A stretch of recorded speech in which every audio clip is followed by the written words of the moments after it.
The human mind is a fragile democracy of selves. The parent, the child, the lover, the critic.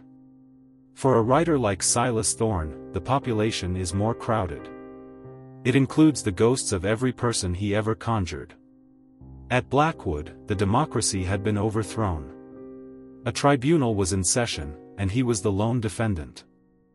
Henry's voice was now a constant presence, a stern, sorrowful narrator in the theater of Silas's skull. The court is assembled, Silas. Your victims. Your darlings. He didn't see them with his eyes. He felt them. Impositions on reality. A chill in the corner that resolved into the shape of Eleanor Vane, the tragic governess from Whispers at Thornfield, her spectral form radiating a loneliness so profound it made the air ache. A pressure behind him, the grim, righteous anger of Captain Rourke, the naval officer turned vigilante from the grey oblivion, who believed in absolute moral calculus. And in the shadows of the bookshelves, the sly, wounded intelligence of Lydia, the child prodigy from the glass alphabet, who understood cruelty before she understood kindness. They were not hallucinations. They were resonances. The concentrated emotional signatures of his most successful creations, pulled from the collective memory of his readers and the psychic scar tissue of his own past efforts, given voice and focus by Blackwood, the resonator. The estate was tuning him to the frequency of his own fictional ghosts. The trial was conducted in the study. Silas would sit at the desk, the manuscript before him. Henry would speak, the voice filling the room. Charge the first, emotional theft. You, Silas Thorne, did knowingly and willfully appropriate the authentic suffering of living persons, their grief, their guilt, their despair, and did transpose it onto fictional constructs for the purposes of entertainment and acclaim. You dressed reality in costume and called it art. How do you plead? I transformed it. Silas argued, his writer's eloquence failing him. I gave it meaning. Shape. A solitary pain becomes universal. You commodified it, Eleanor's voice whispered, a breath of frost on his neck. You took the raw, private scream of the widow and made it a melodic aria for your readers to enjoy with their afternoon tea. You made my loneliness beautiful. That is a deeper violation. The manuscript responded. Words bloomed on the blank page without his pen, in that elegant, not quite his hand, recounting the real incident, the name of the widow, the bar where he'd bought her drinks, the specific, gut-wrenching tremor in her voice as she described her husband's last breath. Details he had never written down, but had hoarded in the vault of his memory. Charge the second, narrative abandonment. This was Henry again. You, the creator, did bring sentient dilemmas into being, the complex moral quandaries of Henry, the unresolved trauma of Lydia, and did then willfully cease their existence, leaving them in a state of perpetual, unresolved anguish. You gave us life and then sentenced us to limbo.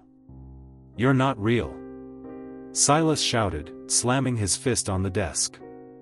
You have no continuing consciousness. The book ends, and you. Do we? Lydia's voice, high and eerily precise, cut through. Where does a thought go when you stop thinking it? If a million readers imagine me, feel for me, where does that energy go? You opened a door in the collective mind, Silas. You don't get to decide when it's closed. Blackwood just collects the echo. The physical toll began. He woke with cramps in his writing hand, though he hadn't written. He found paper cuts on his fingers from pages that felt sharp as glass. The words in the manuscript now bled into his dreams, not as stories, but as environments. He'd dream he was trapped in the damp cellar where Henry kept his victims, or in the endless, mirrored hallway of Lydia's mansion. The worst was the rewriting. He would try to continue the story, to give Henry an ending, any ending. He'd write, Henry felt a sudden, unexpected pang of remorse. The ink would darken, then bleed backwards, erasing the sentence. In its place, new text would form. Remorse is a luxury you gave your readers, not me. You built me from the bones of amoral logic. Why now paint me with a coward's brush? Write the truth. Or I will. And it would. The manuscript grew, a ghastly autobiography of his creative sins. It narrated his youthful exploitation of the widow. It described the cold calculation with which he dismantled a rival's confidence to understand the taste of schadenfreude.